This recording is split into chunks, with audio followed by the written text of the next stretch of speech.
Arun sir. Have a fabulous day. Welcome to my new channel, Arun's Management Guru. In this video, I am going to explain in detail the question paper pattern of OCM, new syllabus as per the board requirement. ये जो video में मैंने organisation of commerce and management का syllabus plus उसका question paper pattern probably आपको दिया जाएगा, उसका बारे में मैंने हाईलाइट करता हूं। As you know, OC is a dynamic subject. You come around in your day-to-day life. OC एक ऐसा सब्जेक्ट है जो आपका हर दिन का जिंदगी में किधर ना किधर आपको टच करता है। OC is a theory subject and it is a most interesting one.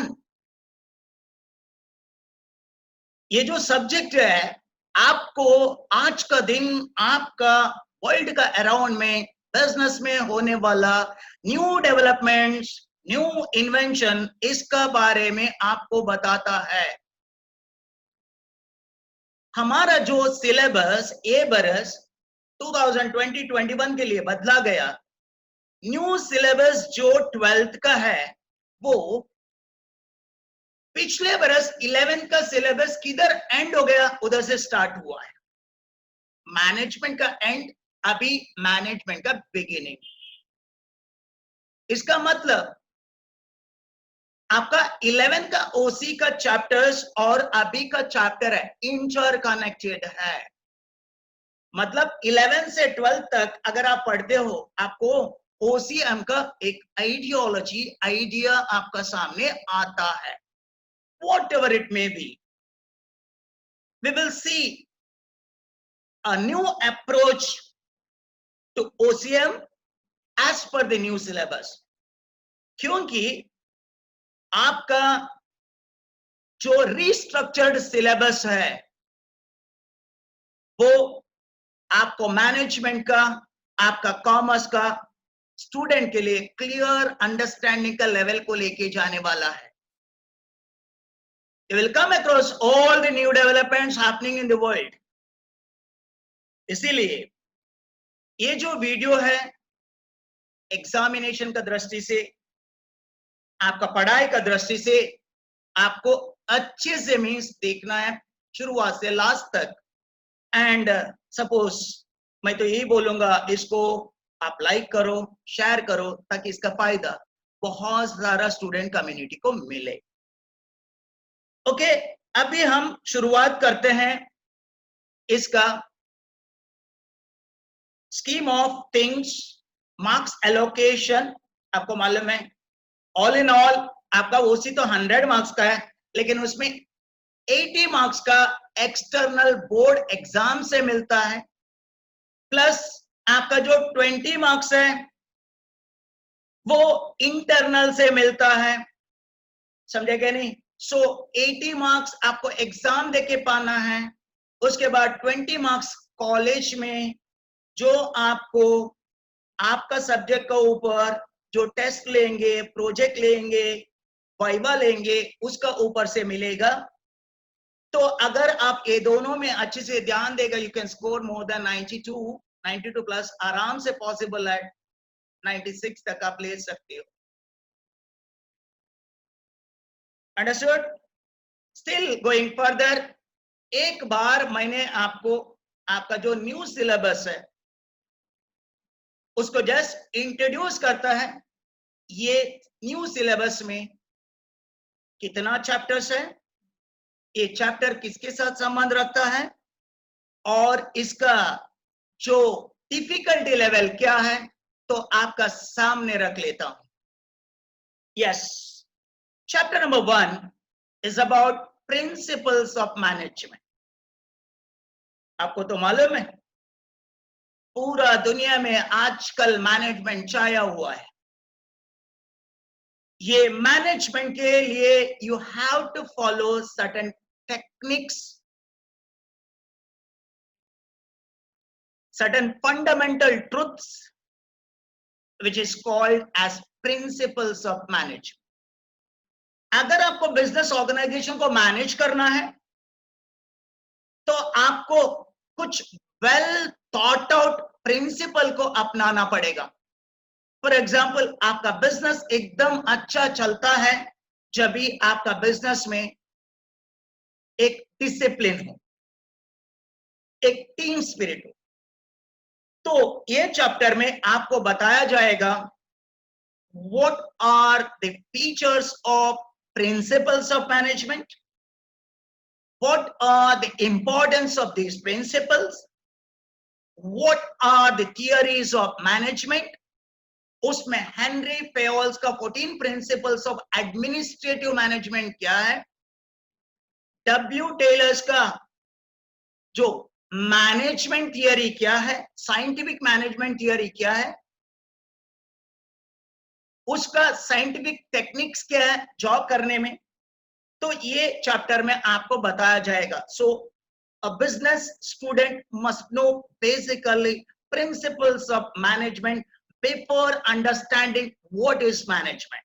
Management जानने का पहले उसका प्रिंसिपल को जानना बहुत जरूरी है. That you come across in this chapter, chapter number 1, principles of management, and the difficulty level is average 1. Moving to second, functions of management. Management is getting things done through people. That all we know. But this management is a process containing so many functions. Management के अंदर बहुत सारा functions है. So ये chapter में individually हर management functions का meaning और उसका importance जानते हैं. Maybe it is planning, organizing, staffing, directing, coordinating, controlling, इसके बारे में रहेगा. और एकदम इजीएस्ट चैप्टर है. एग्जाम में जो क्वेश्चन सेट होगा that will be on importance of management and the concepts. What is planning, what is organising, समझा वो concept, then importance of any of these functions. Be thorough with this. And third one is entrepreneurship development. Yes, आज का जो नया competitive दुनिया में हम एक फोर्थ फैक्टर ऑफ प्रोडक्शन को देखते हैं. वो फोर्थ फैक्टर ऑफ प्रोडक्शन का नाम है entrepreneurship.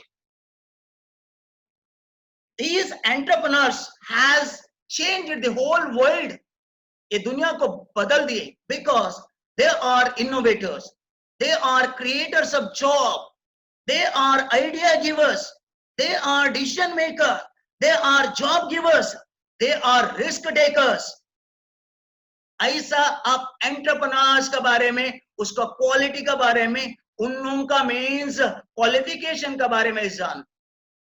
And you will see how entrepreneurship development can be made by training, EDP, and like that. As far as India is concerned, under the new leadership of Narendra Modi, you are saying Startup India, Stand Up India, and like that. समझ में है ना? So ये आपको ये chapter में बताया जाएगा. बहुत ही इंटरेस्टिंग चैप्टर है. एवरेज डिफिकल्टी लेवल है.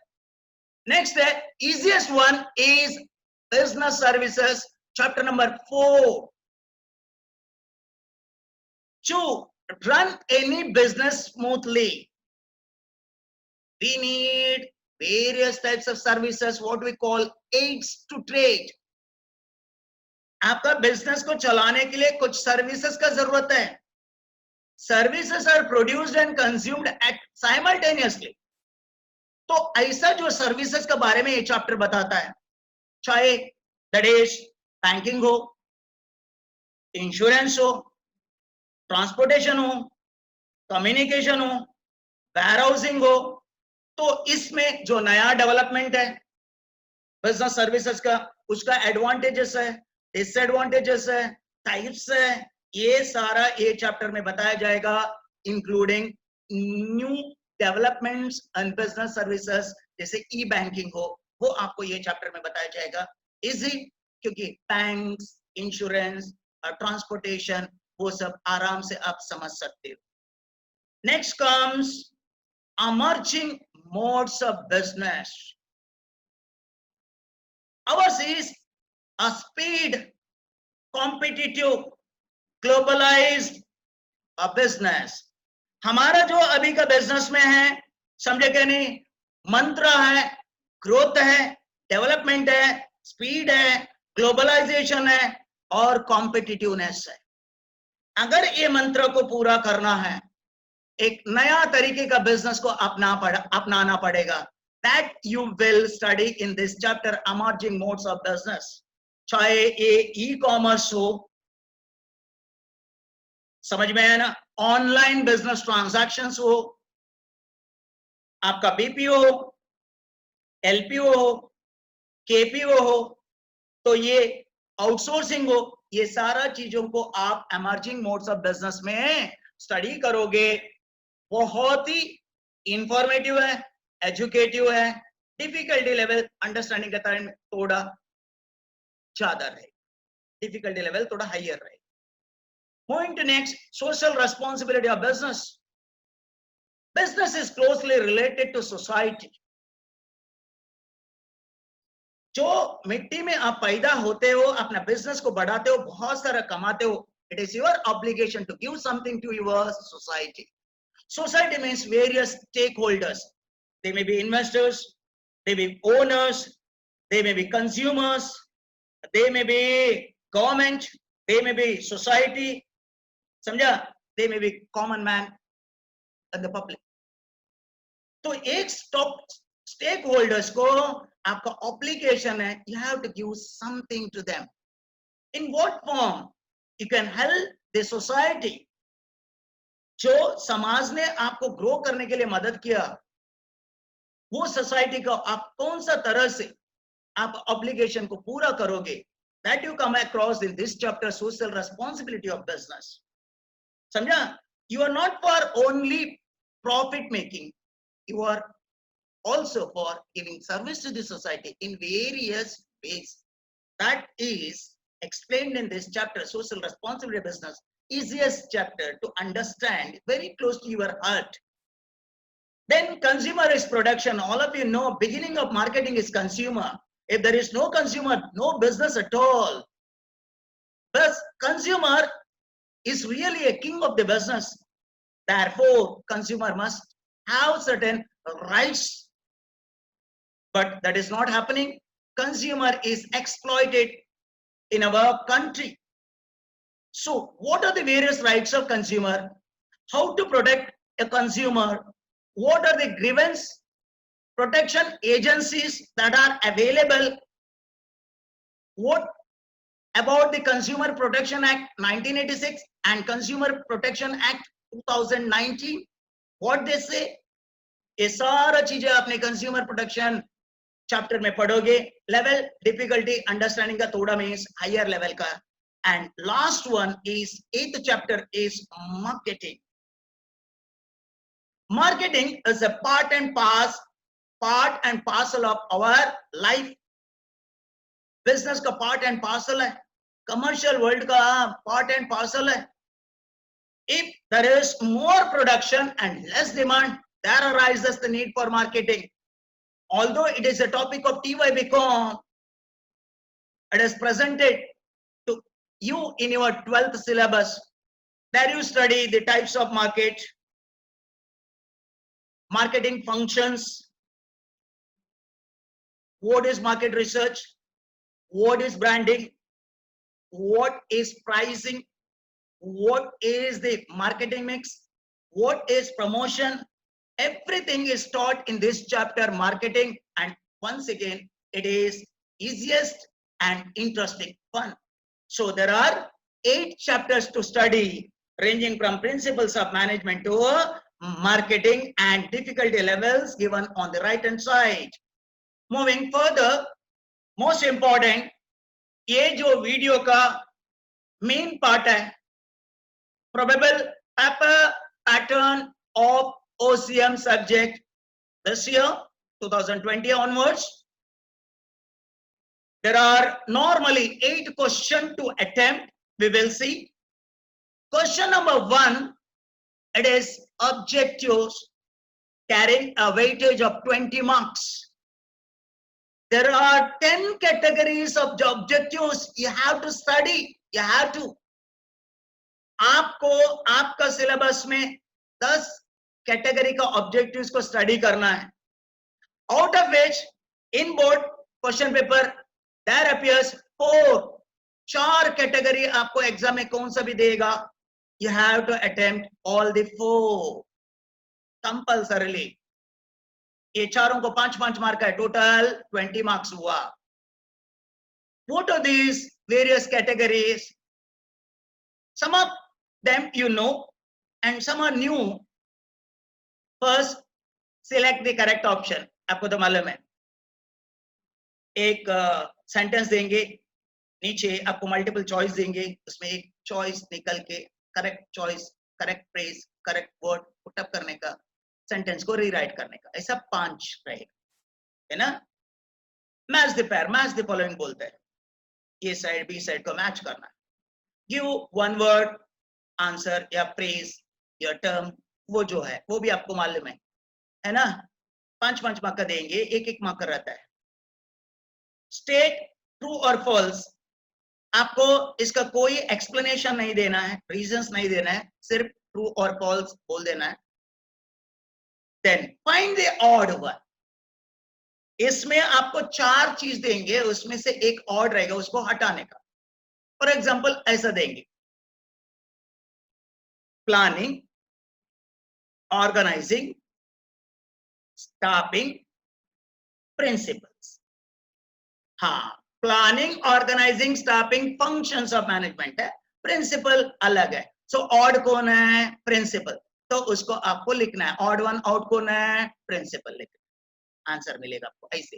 तो आप अगर थोरो स्टडी करते हो आपका सब्जेक्ट का, आप ये सब आसानी से सॉल्व कर सकता है.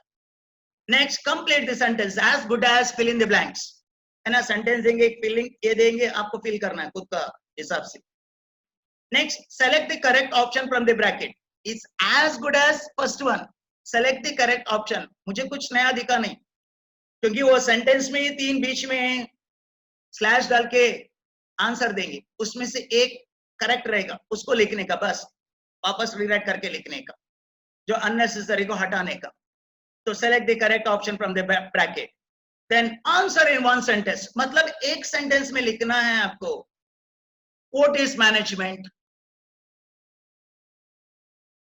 व्हाट इज प्रिंसिपल, ये आपको आंसर इन वन सेंटेंस के लिए देंगे.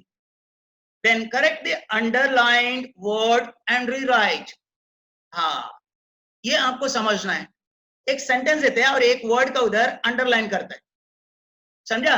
वो अंडरलाइंड वर्ड रॉन्ग रहता है, उसको आपको करेक्ट करना है. For example, staffing is related to machines. Staffing is related to machines. Actually machines नहीं होना चाहिए, मैन होना चाहिए, ह्यूमंस होना चाहिए, मैन होना चाहिए, ह्यूमंस होना चाहिए, ह्यूमन रिसोर्सेस होना चाहिए. सो आपको ऐसा लिखना है, staffing is related to mans, बस मशीन्स को हटा के मैन लिखना है. समझ में आया ना. Correct the underlined word, rewrite करना है. Arrange in proper order. आपको दिया कंट्रोलिंग, डायरेक्टिंग, प्लानिंग, स्टाफिंग. तो planning, staffing, directing, controlling proper order है. प्रॉपर ऑर्डर में लिखने का, पहले ऑर्डर बराबर लिखना है, समझा. This you can easily do, आराम से कर सकते हो. समझ में है ना. यस. अभी क्वेश्चन नंबर 2 में जाते हैं. तो आपको पहले बोला ऑब्जेक्टिव्स 20 मार्क्स का है, 10 कैटेगरी का ऑब्जेक्टिव्स है, उसमें 4 देंगे, चारों करना है, 20 मार्क का होता है. That is already known. अभी दूसरा क्वेश्चन देते हैं हमने. Question number 2, explain the following term concept. Planning, organising, business services, एक कंसेप्ट है. तो आपको कंसेप्ट जो देते हैं 6, आपको अटेम्प्ट करना है 4, एक के लिए 2 मार्क, तो 4 into 2 8 मार्क्स टोटल है आपको। सो क्वेश्चन नंबर 2 8 मार्क्स का होता है, 6 टर्म्स देते हैं, 4 उसमें अटेम्प्ट करना है, एक के लिए 2 मार्क है, टोटल 8 मार्क हुआ। Question number 3 case study a situation, you have to express your opinion. ये बहुत अच्छा एडिशन है, एमबीए में सब ऐसे ही रहता है, स्टडी कभी भी, लर्निंग कभी भी ऐसा होना चाहिए। It'll be given a real life situation, real life case study. You have to study it properly, thoroughly, and they ask for your opinion. You have to give it. जब ये आपको पूरा चैप्टर अच्छे से आता है, कोई भी केस स्टडी आएगा तो आप आराम से बता सकते, समझ में है ना? अंडरस्टूड? यस। सो आपको 3 केस स्टडी दे सकते हैं, उसमें 2 अटेम्प्ट करना है। एक केस स्टडी अगर अटेम्प्ट करेगा तो 3 मार्क है, सो 2 अटेम्प्ट करना है, 3 मार्क है, 6 मार्क है। सो आपका क्वेश्चन नंबर 3 6 मार्क का होता है। फोर्थ वन आपको पहले से मालूम है, डिस्टिंग्विश बिटवीन, 5 आसपास में पॉइंट्स लिखना है आपको। They will give you 4, you have to attempt 3, each question 4 marks, so 3 into 4 12 marks। अच्छा खासा मार्क्स मिलेगा, 12 मार्क आपको डिस्टिंक्शन में, तो अच्छा स्टडी करो इसको।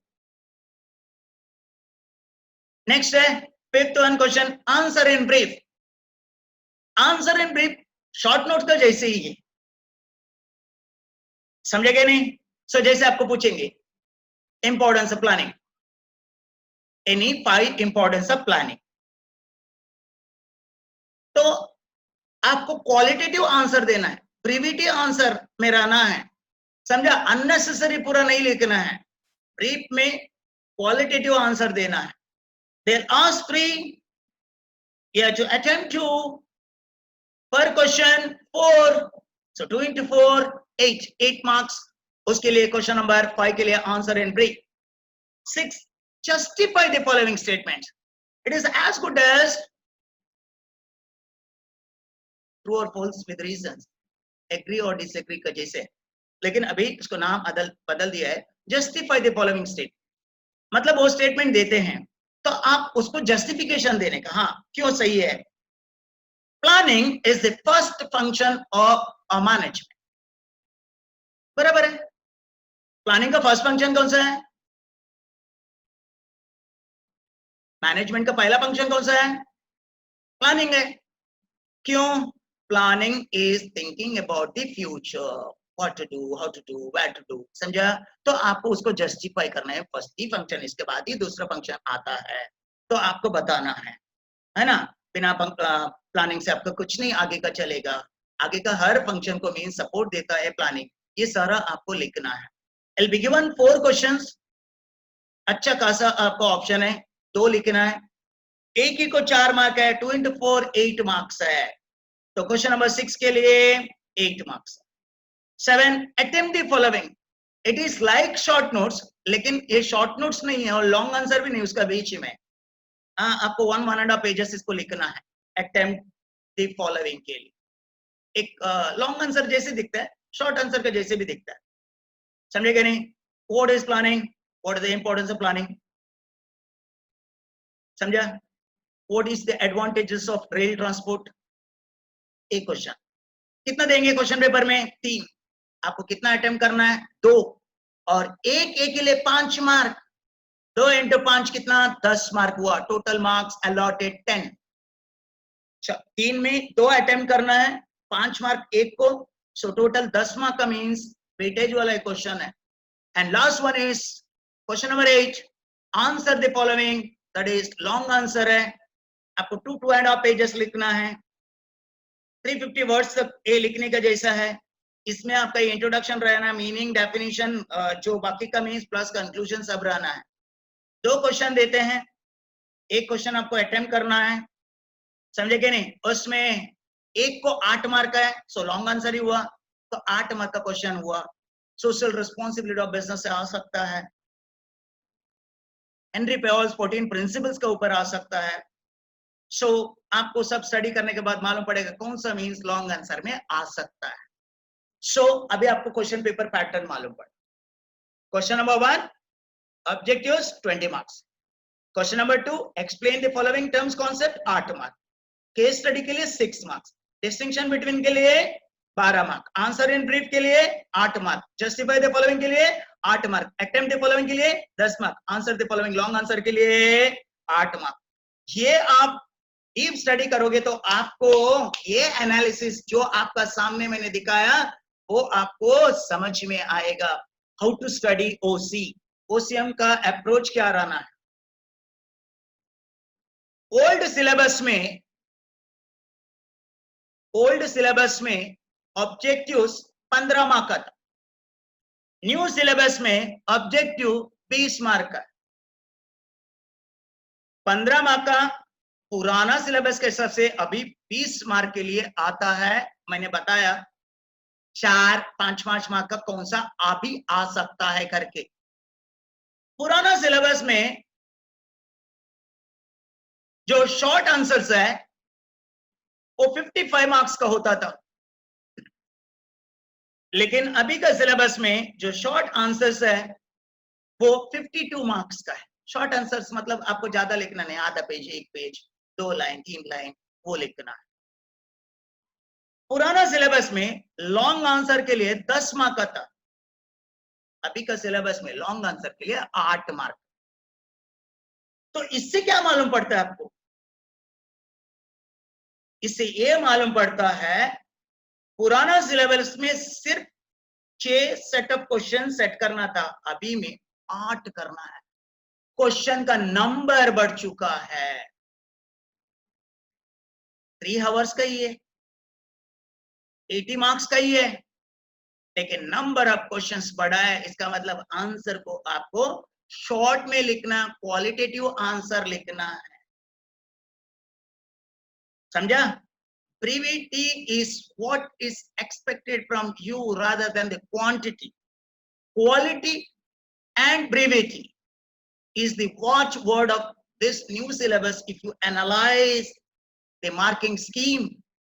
इससे आपको मालूम पड़ता है। All of you understood? समझा ना? इधर 15 मार्क का ऑब्जेक्टिव, इधर 20 मार्क का ऑब्जेक्टिव, इधर 55 मार्क का शॉर्ट आंसर, इधर 52 मार्क्स का है, इधर 10 मार्क का लॉन्ग आंसर, इधर 8 मार्क का लॉन्ग आंसर। इधर 6 क्वेश्चन पेपर में 6 क्वेश्चन रहता था, इधर 8 सेट ऑफ क्वेश्चन रहता है।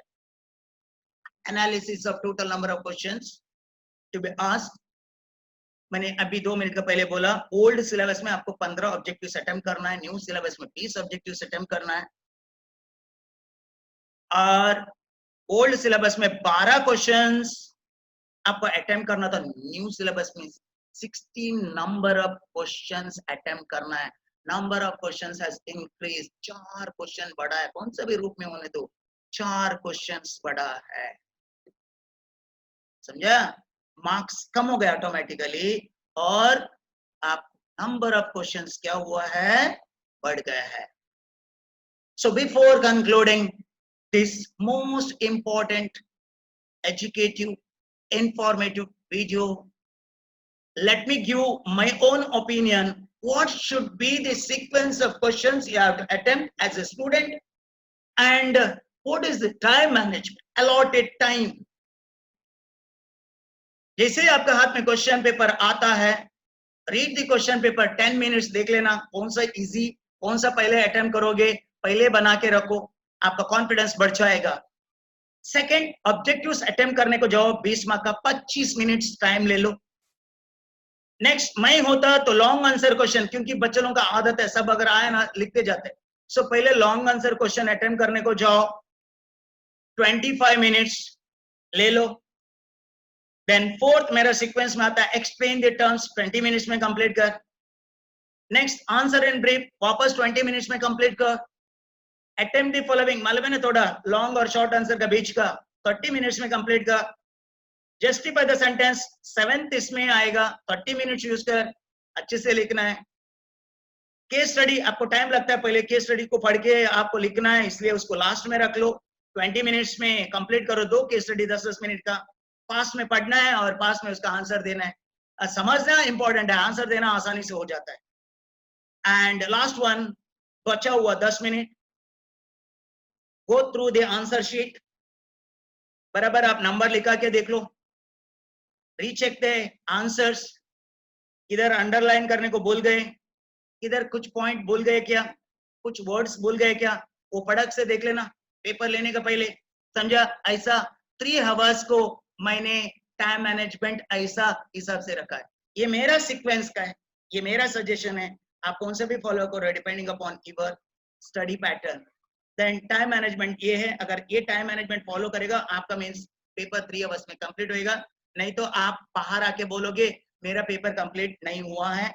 Yes, so coming to last, what should be the action plan, what should be the strategy of a student? What is my suggestion? Study the concept thoroughly, जिधर जिधर concept आता है उसको अच्छे से समझो, समझा? उसको नोट्स बनाओ, neat and systematic presentation is expected, कोई बताने का जरूरत नहीं है। Underline the side headings and की सेंटेंसेस, जो इंपॉर्टेंट हेडिंग्स है और सेंटेंसेस है उसको अंडरलाइन करो। Ample use of charts, diagrams, statistics, author's name, book's name is expected in OCM. Chart करो, डायग्राम करो, स्टैटिस्टिक्स यूज करो, ऑथर्स का नाम, बुक्स का नाम सब अच्छे से लिखो। Keep a proper track of time taken, OC है, थियरी पेपर है, आप किधर से स्टार्ट किया कभी एंड होएगा वो आपको मालूम नहीं है। सो हावरली बेसिस में ट्रैक रखो, मैंने टाइम मैनेजमेंट दिया है। So keep a proper track of the time taken. Attempt easy questions first, जो क्वेश्चंस इजी है उसको पहले अटेम्प्ट करना, वापस तुम्हारा कॉन्फिडेंस बढ़ जाएगा और मार्क्स जो तुम लेने का वो बढ़ जाएगा। Then follow my time management, that is very important, then only you can complete your answer sheet, आप complete कर सकते हो। So time management को पर ध्यान रहो। So I hope it is most useful video to each and every student of Commerce 12th standard, and I explained in detail everything a student must know, मैंने explain किया है, तो आप अच्छे से मीन्स इसको 1 2 3 बार मीन्स समझ लो, ताकि आपका बाद का स्टडी प्लान ये वीडियो का हिसाब से रहेगा। इतना बोल के मैं अभी आपसे विदा लेता हूं। Thank you for watching, bye bye.